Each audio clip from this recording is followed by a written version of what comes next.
Welcome everybody, it's your boy Gamers Yoon, and we're going to talk about the highlight of, I think, everybody's weekend when it comes to WWE and their weekly television. So, this weekend, you might be thinking, Money in the Bank, but you see the title of the video, I'm talking about NXT Takeover.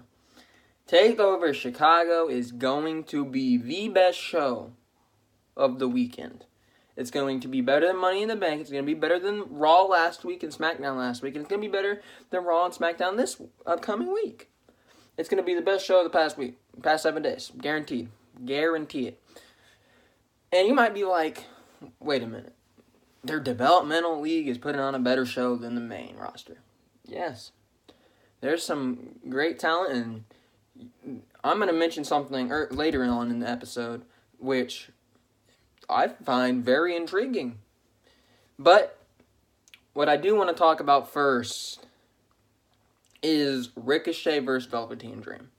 Now, this feud is quite entertaining. There was rumors earlier on in the week that Ricochet might not be able to fight against Velveteen this weekend, and it was because he got hurt at a house show. Now, I don't know who he's fighting at the house show. I didn't really look into that too much. It might have been Velveteen because they like to put the match on and just like use blow away finishes like DQs and all that stuff. But I'm not sure how Ricochet got hurt, but it comes out that Triple H said he's going to be able to go Saturday. And I really hope he is, because this match, Ricochet versus Velveteen Dream, in my opinion, if there's going to be one match that people underestimate and blows the entire weekend away, it's going to be this match. I say underestimate to blow the weekend away because they have Gargano and Ciampa on the show. And that is going to be my pick for one of the Match of the Year candidates. Their one at TakeOver New Orleans was a great match. They have chemistry in the ring. But we're not talking about them right now. We're talking about Ricochet and Velveteen. People are going to underestimate this match. They're going to be like, nothing's on the line. What does Ricochet have to fight for? What does Velveteen have to fight for? But correct me if I'm wrong, but weren't you guys entertained when Velveteen Dream fought Aleister Black with nothing on the line? And Velveteen came out with that amazing wardrobe with Aleister's devil horns on and Velveteen on the other side on his ring pants. Those were looking good. The ring tights were looking real good on Velveteen. I'm not going to lie. Velveteen, a lot of people didn't think he was going to be a success because we saw him like a No Way Jose. His gimmick wasn't a gimmick with a high ceiling. But let's be honest. Velveteen Dream took his gimmick that shouldn't succeed, really, and he lived the thing, and he made a gimmick that looked like it's a joke into something real. And Velveteen has been on the top of NXT as of late. He's been one of the best performers. He's one of the most over guys in NXT. And honestly, I could see him beating Ricochet. But I do not pick him to beat Ricochet. I'm picking Ricochet because if you remember, Ricochet made his debut at NXT Takeover New Orleans. He did the flip off the ladder. They gave Ricochet big moments on his first match, obviously. They didn't do as much with EC3. Guy, not on the show. Look, they still put on a great card. But Ricochet, he wasn't around when any of that was going on. His first match was on that card. And he put on a great show. So obviously, since they're willing to give Ricochet such big moments, somebody, and by somebody I mean Triple H, is very high on Ricochet. And Velveteen, he doesn't lose anything for losing to Ricochet. They could put on the match of the night. Velveteen's probably going to get a standing ovation if they do. Ricochet, he's newer. He's not as young as Velveteen. Velveteen's like, 23, something like that. He has a long time to be, he can become the NXT champion over the next couple years. I would hate to see Velveteen sit down in NXT for a long time, but the way it's going on main roster, that might be best for Velveteen. I might wait till Triple H gets the reins up there. But I think letting Ricochet win this match, I could see Velveteen winning it. Like, honestly, I can legitimately see him winning it. But I think you give the match to Ricochet. Let him build his character up. Let him go on to fight somebody like Aleister Black or Adam Cole, another guy not on the show. Unless he's in the tag team match, which we'll talk about later. But I think you let Ricochet win this one. Velveteen's doing perfectly fine without winning. He didn't win the title. Guess what? Didn't hurt Velveteen. Velveteen's been one of the highlights of all WWE programs. And Velveteen Dream is going to be perfectly fine losing to Ricochet. We know what Ricochet can do in the ring. It's not going to be a shame to lose to Ricochet. It's not like he's losing against somebody with the ring talent of Jinder Mahal. It's not like that. He's actually losing to a legit, put his time in on the indies, wrestler in Ricochet. And Ricochet can use the big moves and tell stories. Ricochet can even sell the injury, which I don't even know what it was. I think it was like an ankle injury or something. Like he twisted his ankle or something. I'm not positive on that. You can check if you want. But I think Ricochet wins this. You can sell the injury. Velveteen could try to take a... I don't care. But this match is probably going to be one of the best, and I pick Ricochet to win. Next, we're going to talk about the Women's Championship match. A thing that I didn't realize I wanted. So, we had that whole bullying angle with Shayna Baszler and Dakota Kai. It was actually pretty good. It made Shayna Baszler look legit. Like a legit bully. It's not what they had going on with Nia Jax up on Maine, no. Shayna Baszler looked like she was actually bullying Dakota Kai. And then Nikki Cross comes to the rescue, right? Nikki Cross attacks Baszler, pins Baszler, obviously fake, and gets the count, and she holds up the championship, not even winning it. But Dakota Kai made the count, not a legit count. And that's how you ended NXT 2 weeks ago. Now, that match is going to be... This match is not going to be the Ember Moon versus Asuka, the Sasha Banks versus Bayley. It's not going to be any of those. It's not. I'm sorry. It's not. Nikki Cross put on a good match with Asuka. She did. If you remember back to the NXT taping show where Nikki Cross fought Asuka and they went all around the arena, that was a good match. That was the closest anybody has ever gotten to beating Asuka. If somebody was going to beat Asuka, it was going to be Nikki Cross in NXT. And it didn't happen.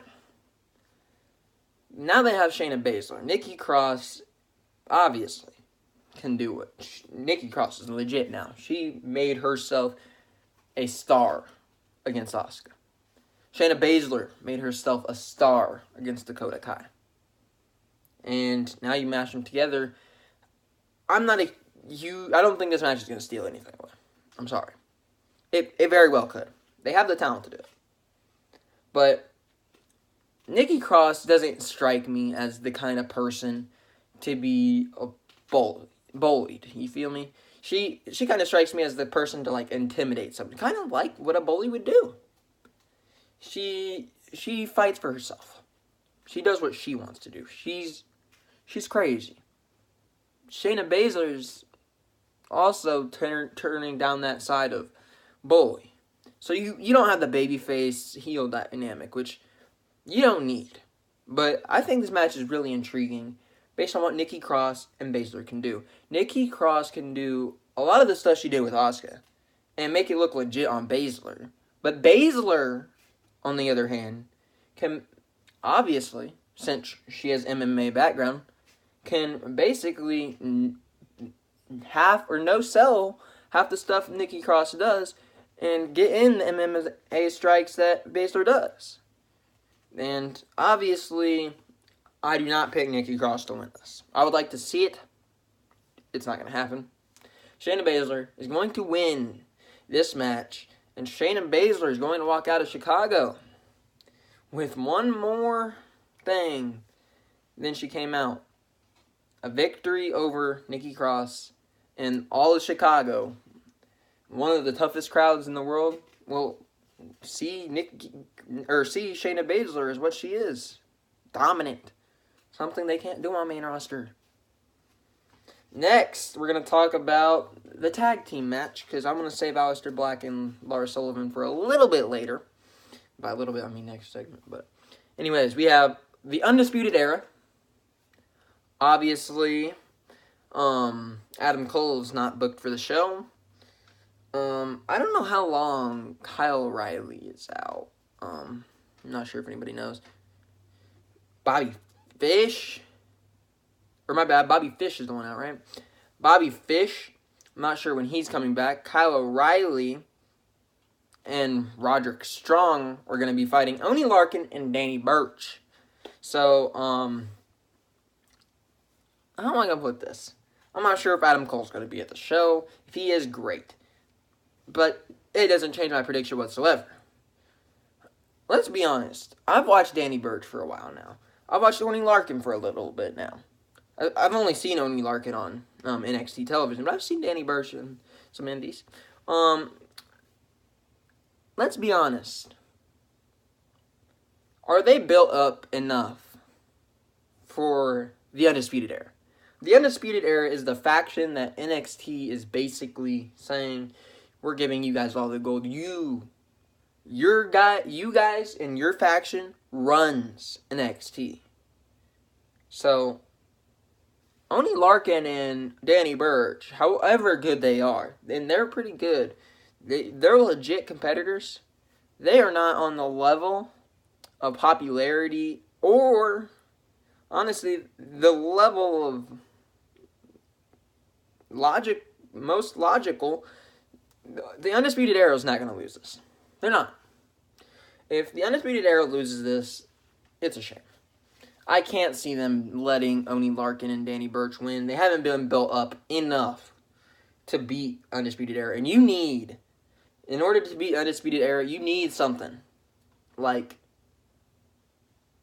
what the authors of Pain and Sanity were.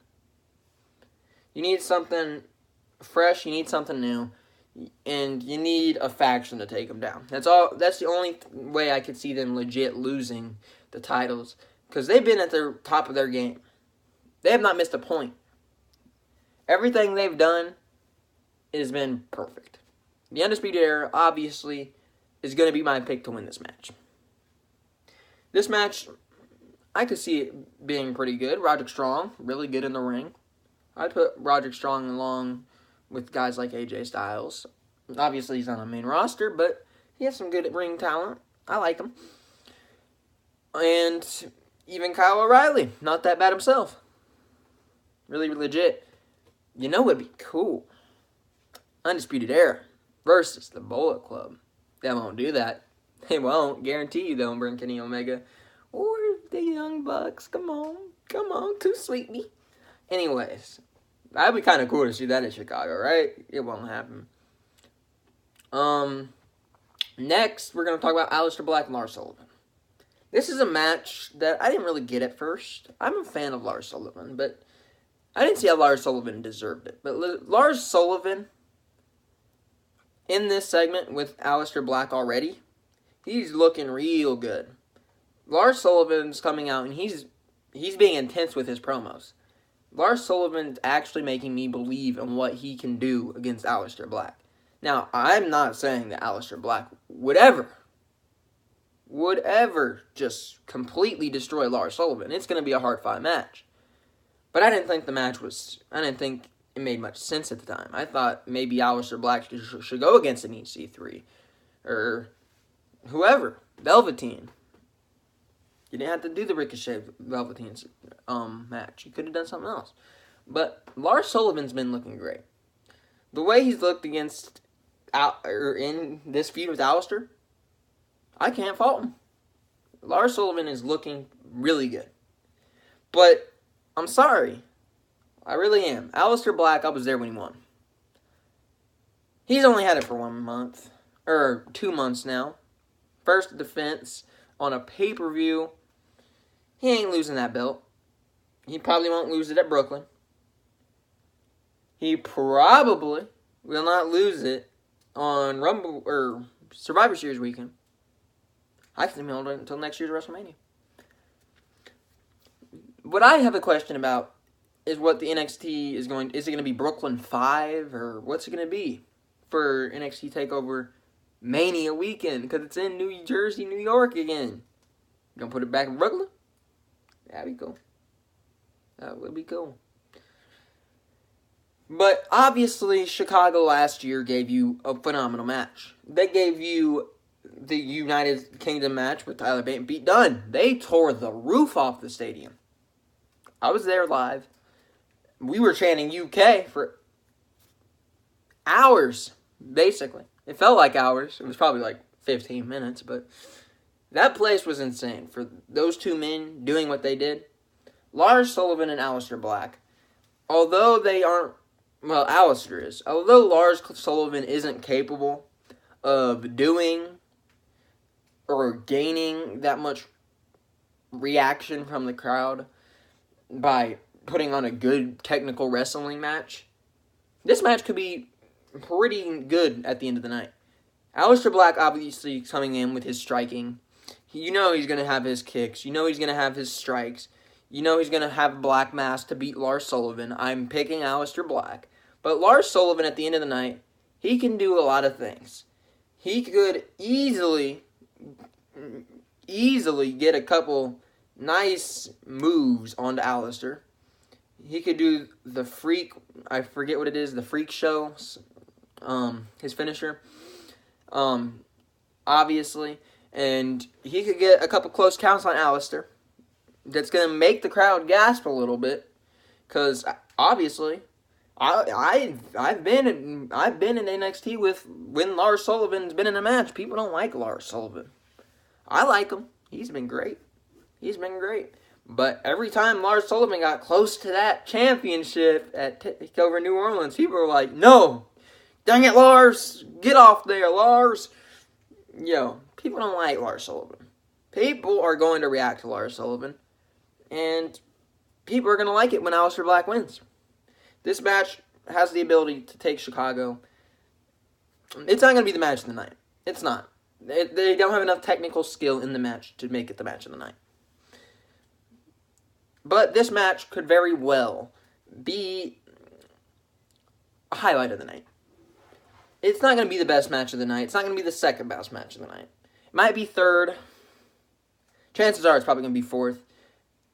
And the only thing I can see really being below that is Undisputed Era and Oney Larkin and Danny Burch. Maybe Shayna Baszler and Nikki Cross. But obviously Gargano and Ciampa and then Ricochet and Dream are going to be higher matches than this. Based on who's in the match. People like the guys in the match. And Lars Sullivan, as much as I like him, he's not going to win. But he does look legit against Aleister Black, and I can see him winning.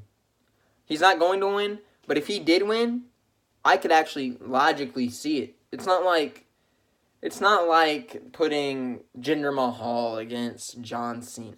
It's not.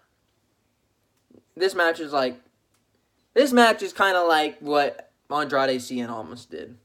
Nobody thought he was going to win, but when he did win, he turned everybody's head. Andrade turned NXT from being a gimmick where he stayed out at night and partying and getting drunk. And then Zelina Vega came in, turned Andrade around. Andrade put on some of the best matches we've seen in NXT from him. And he became the champion. He took the title. Andrade proved everybody wrong. Andrade looked phenomenal in NXT. And I can see Lars Sullivan doing the same thing, sort of. I don't think they will do that, though. I can dream, but it won't happen. I can velveteen dream. Sorry for the cringe. Anyways, next we have Gargano and Ciampa. My favorite match of the weekend is going to be Gargano and Ciampa. I said Ricochet and Dream could obviously be the match of the weekend that everybody underestimated. But you put Gargano and Ciampa in the same ring. It's the perfect dynamic. There's no better dynamic that you can name that's not involving Daniel Bryan that's better than this.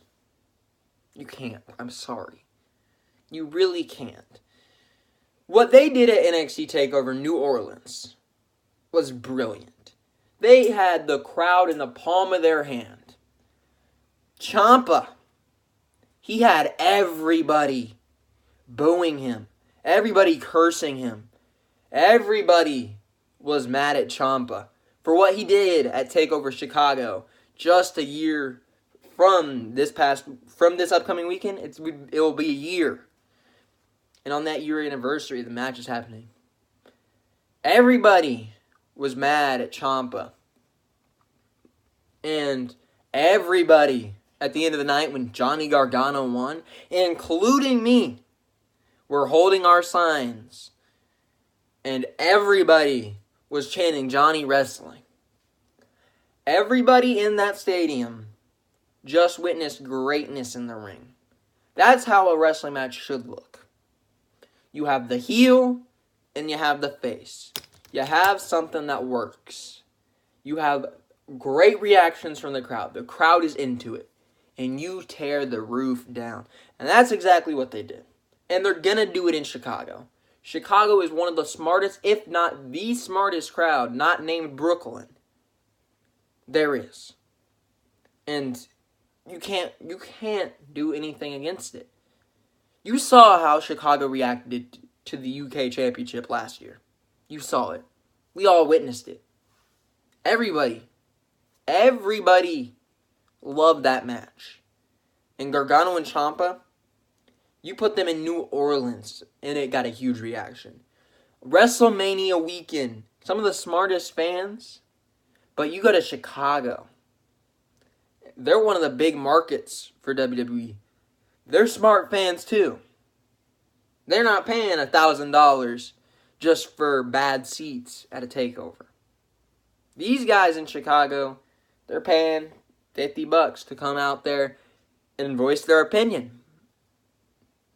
And these guys in Chicago, anybody that is a professional wrestling fan and knows about NXT, you have to be one of the smart fans.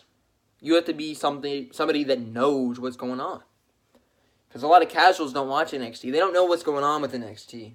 But if you know this feud with Gargano and Ciampa, and you're in Chicago, trust me when I tell you this. Not only is the roof going to be torn off of, I believe it's the Allstate Arena, but the street fight that Gargano and Ciampa are going to have is going to be one of the matches of the year. Their match at New Orleans TakeOver was great. But in Chicago, 1 year after Ciampa so brilliantly, they lost their titles. Everybody was mad. They go up the ramp hugging each other. We think everybody's giving them a standing ovation. We think they're gone. We think they're on the main roster. Then, out of nowhere, Gargano gets thrown right into the LED board. Then into the table. And Ciampa standing up top over Gargano. As the scene cuts, and we were sitting there. Everybody was sitting there in shock. Chanting F you Ciampa as the show goes out. You could replay the same thing. You don't have to let Gargano win this one. You don't.